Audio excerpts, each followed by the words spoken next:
Hola, hoy vuelvo para traerte la segunda parte de los tres tutoriales dedicados al comentario de texto literario. Te habrás dado cuenta la semana pasada que me pasé olímpicamente de los 4 minutitos que te había prometido cuando hice la presentación del canal. Y en buena parte, bueno, yo creo que va a depender, la duración del tutorial va a depender del tema que nos toque abordar. Ten en cuenta que la idea que tengo es, de todas formas, bueno, ser concisa y ser clara. Otro problema que hubo, según me comentaron, es que hubo algún que otro recorte en el sonido. Bueno, como ves, vamos aprendiendo todos, yo primera, y que te conste que no soy ninguna friki. Bueno, volvamos al tema de hoy y veremos hoy entonces las tres fases siguientes del método del comentario de textos. Este es el protocolo tal como lo vimos la semana pasada. Bueno, ¿te acuerdas que hemos explicado la necesaria lectura atenta del pasaje, siempre con el diccionario en la mano, y después la necesaria localización de los aspectos que hemos explicado también en el primer tutorial? Bueno, hoy te propongo explicar la determinación del tema, la determinación de la estructura y el análisis de la forma partiendo del tema.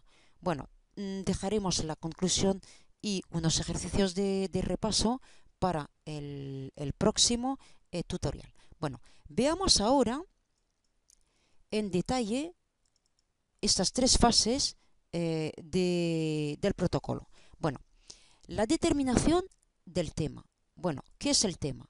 El tema, tal como lo definen los dos autores de este protocolo, va a ser la intención del autor. Es decir, bueno, lo que el autor se propone, su objetivo, a la hora de componer su obra literaria. Bueno, y después veremos que la determinación de la estructura es cómo se distribuyen los acontecimientos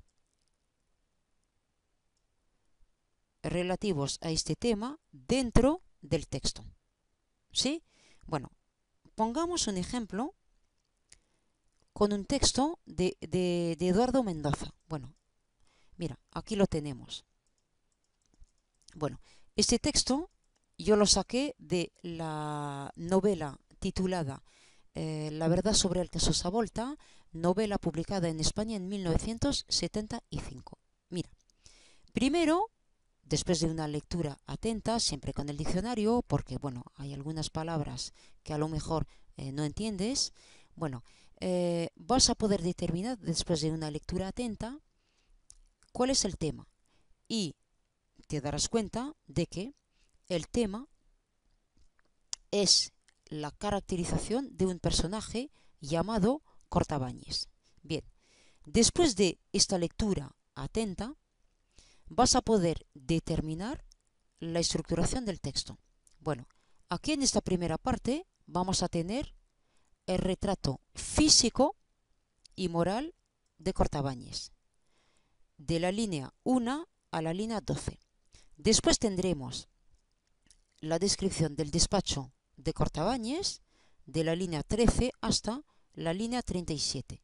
Y terminaremos con una tercera y última parte que tan solo consta de una frase, con una ruptura, es decir, un giro, un cambio, en la medida en que, en este caso, esta tercera parte la destacamos más por un cambio en la persona verbal aquí que se utiliza que por el tema. Concretamente, vemos que el texto empieza por la utilización de la tercera persona del singular con un narrador omnisciente, es decir, un narrador que está por encima de la historia, y vemos cómo el texto, al final, se cierra con un narrador que pasa a expresarse en primera persona, del plural y se convierte de esa manera en un narrador que está dentro de la historia, es decir, que pasamos de una focalización cero a una focalización, perdón, interna.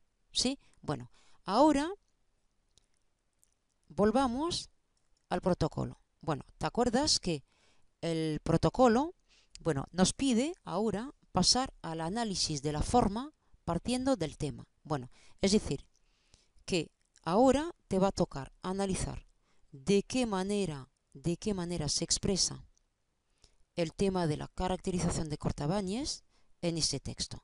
Bueno, veamos en detalle ahora, por ejemplo, la primera parte.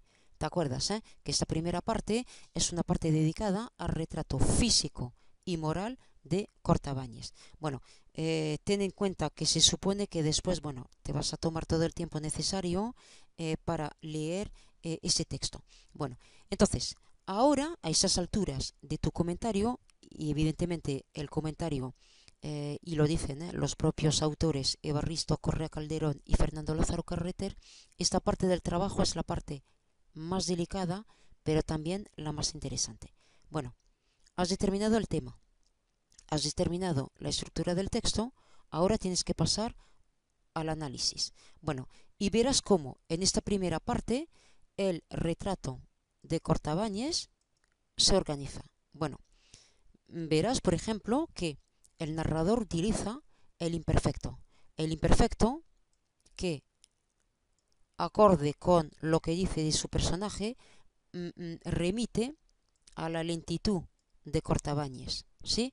Bueno, más que una dinámica que hubiera sido sugerida por el pretérito, el uso, la presencia del imperfecto, en este caso, es significativa. Bien, bueno, después veremos, por ejemplo, que tenemos la descripción, bueno, de su cara, ¿sí?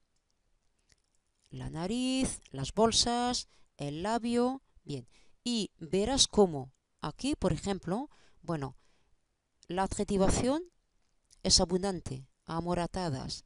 Verás que grueso, colgante, húmedo. Y ves cómo, por ejemplo, esta adjetivación es poco amena, remite a un retrato desfavorable de Cortabañez. Bueno, otro ejemplo que podemos poner, bueno, su nariz de garbanzo. Ves cómo aquí el narrador utiliza una metáfora, nariz de garbanzo, una metáfora construida de la manera siguiente: nariz A de garbanzo B, A de B, es decir, una metáfora por complementación.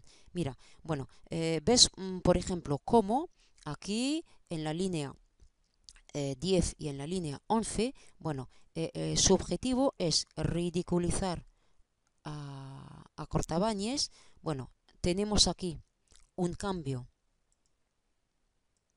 de tiempo verbal y ves como la irrupción de este presente histórico, bueno, remite al tiempo de la enunciación, es decir, el tiempo en que está contando el narrador la historia, y ves cómo efectivamente aquí vamos a tener una comparación y se compara a Cortabañez con un niño.